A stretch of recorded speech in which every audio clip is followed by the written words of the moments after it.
Chapter 2 The Pool of Tears "Curiouser and curiouser." cried Alice. She was so much surprised that for the moment she quite forgot how to speak good English. Now I'm opening out like the largest telescope that ever was. Goodbye, feet. For when she looked down at her feet, they seemed to be almost out of sight, they were getting so far off. Oh, my poor little feet. I wonder who will put on your shoes and stockings for you now, dears. I'm sure I shan't be able. I shall be a great deal too far off to trouble myself about you. You must manage the best way you can. But I must be kind to them. Thought Alice. Or perhaps they won't walk the way I want to go. Let me see. I'll give them a new pair of boots every Christmas. And she went on planning to herself how she would manage it. They must go by the carrier. And how funny it'll seem, sending presents to one's own feet.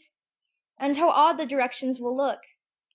Alice's right foot, Esquire, hearthrug, near the fender, with Alice's love. Oh dear, what nonsense I'm talking! Just then her head struck against the roof of the hall. In fact, she was now more than 9 feet high, and she at once took up the little golden key and hurried off to the garden door.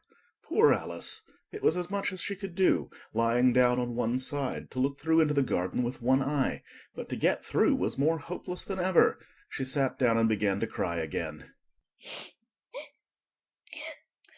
You ought to be ashamed of yourself. Said Alice. A great girl like you. She might well say this. To go on crying in this way? Stop this moment, I tell you. But she went on all the same, shedding gallons of tears until there was a large pool all round her, about 4 inches deep and reaching half down the hall.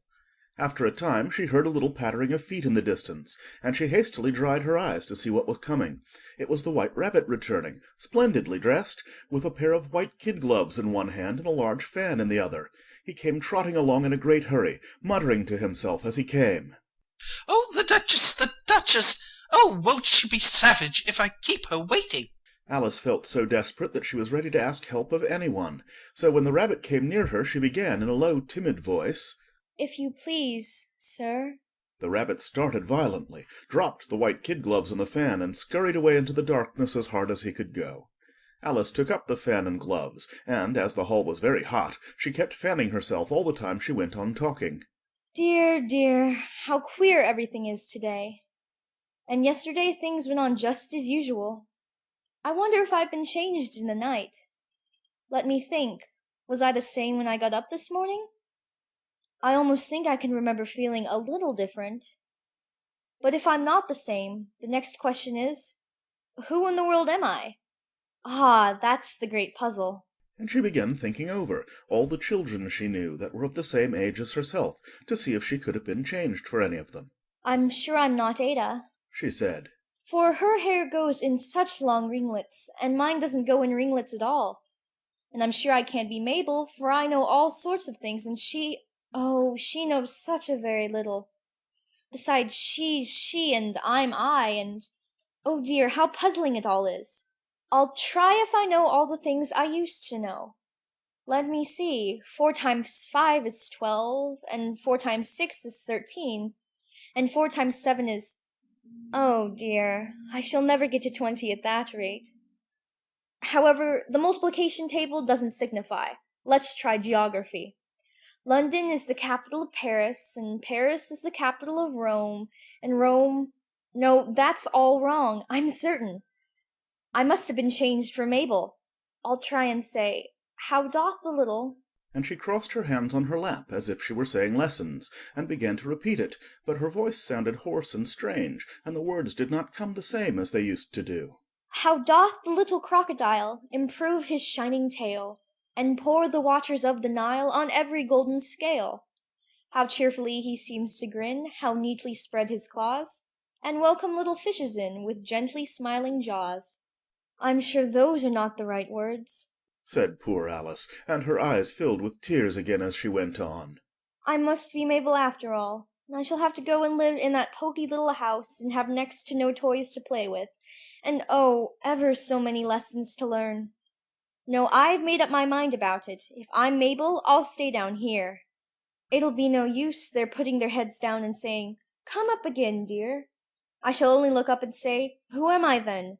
Tell me that first, and then, if I like being that person, I'll come up. If not, I'll stay down here till I'm somebody else. But, oh dear.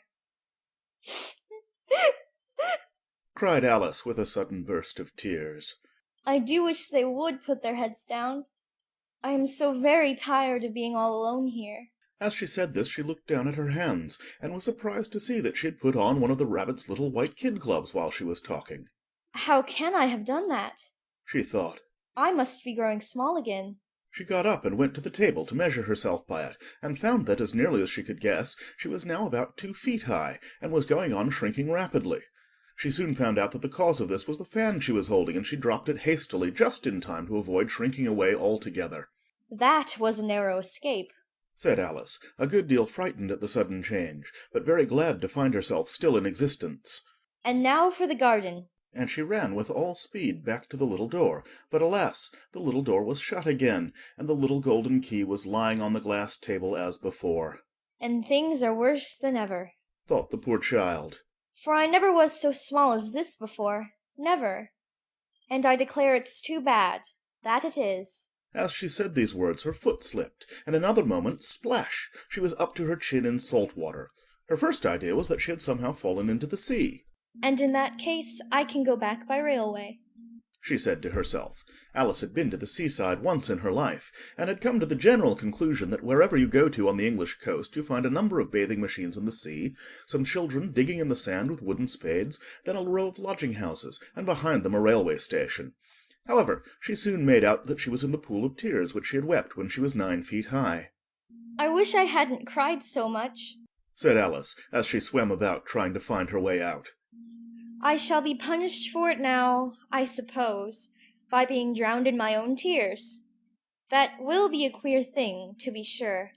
However, everything is queer today. Just then she heard something splashing about in the pool a little way off, and she swam nearer to make out what it was. At first she thought it must be a walrus or hippopotamus, but then she remembered how small she was now, and she soon made out that it was only a mouse that had slipped in like herself. Would it be of any use now, thought Alice, to speak to this mouse? Everything is so out of the way down here, that I should think very likely it can talk. At any rate, there's no harm in trying. So she began, Oh, mouse, do you know the way out of this pool? I am very tired of swimming about here. Oh, mouse. Alice thought this must be the right way of speaking to a mouse. She had never done such a thing before, but she remembered having seen in her brother's Latin grammar, a mouse, of a mouse, to a mouse, a mouse, oh, mouse. The mouse looked at her rather inquisitively, and seemed to her to wink with one of its little eyes, but it said nothing. Perhaps it doesn't understand English, thought Alice. I dare say it's a French mouse, come over with William the Conqueror. For with all her knowledge of history, Alice had no very clear notion how long ago anything had happened. So she began again, Où est ma chatte? which was the first sentence in her French lesson book. The mouse gave a sudden leap out of the water, and seemed to quiver all over with fright. Oh, I beg your pardon, cried Alice hastily, afraid that she had hurt the poor animal's feelings. I quite forgot you didn't like cats. Not like cats? cried the mouse in a shrill, passionate voice. Would you like cats if you were me? Well, perhaps not, said Alice in a soothing tone. Don't be angry about it. And yet, I wish I could show you our cat Dinah. I think you'd take a fancy to cats if you could only see her. She is such a dear, quiet thing. Alice went on, half to herself, as she swam lazily about in the pool. And she sits purring so nicely by the fire, licking her paws and washing her face. And she is such a nice soft thing to nurse. And she's such a capital one for catching mice. Oh, I beg your pardon, cried Alice again, for this time the mouse was bristling all over, and she felt certain it must be really offended. We won't talk about her any more, if you'd rather not. We indeed, cried the mouse, who was trembling down to the end of his tail. As if I would talk on such a subject. Our family always hated cats. Nasty, low, vulgar things. Don't let me hear the name again. I won't indeed, said Alice, in a great hurry to change the subject of conversation. Are you fond of dogs? The mouse did not answer, so Alice went on eagerly. There is such a nice little dog near our house I should like to show you. A little bright-eyed terrier, you know, with, oh, such long, curly brown hair. And it'll fetch things when you throw them, and it'll sit up and beg for its dinner, and all sorts of things. I can't remember half of them. And it belongs to a farmer, you know, and he says it's so useful it's worth £100. He says it kills all the rats and, oh dear, cried Alice in a sorrowful tone. I'm afraid I've offended it again.